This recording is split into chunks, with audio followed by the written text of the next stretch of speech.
It is New Music Friday. Legendary track star turned record producer Usain Bolt today released his debut album with his best friend and manager NJ.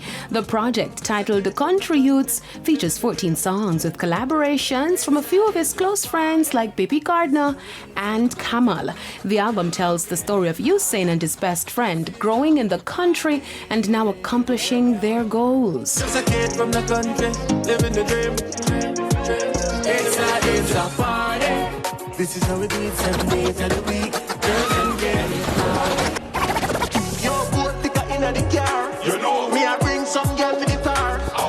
Country Youths has tracks such as It's a Party, Living the Dream, City Life, among others. Usain Bolt has been consistent in releasing a slew of music since the start of the year. The track star has always been passionate about music.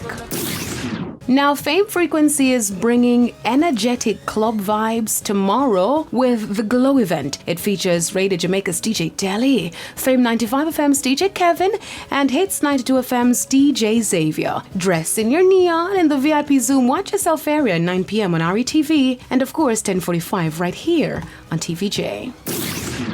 Toronto rapper Drake released his highly anticipated project, A Certified Lover Boy. The album features Jay-Z, Future, Travis Scott, Lil Wayne, Young Thug, 21 Savage, Ty Dolla $ign, among a slew of others. In addition to the listed features, Nicki Minaj also offers a spoken word cameo on Pappy's Home, the first song on the project. Champagne Poetry samples The Beatles, Michelle, and credits John Lennon and Paul McCartney as co-writers, while Love All opens with a sample from Notorious B.I.G.'s Life After Death intro.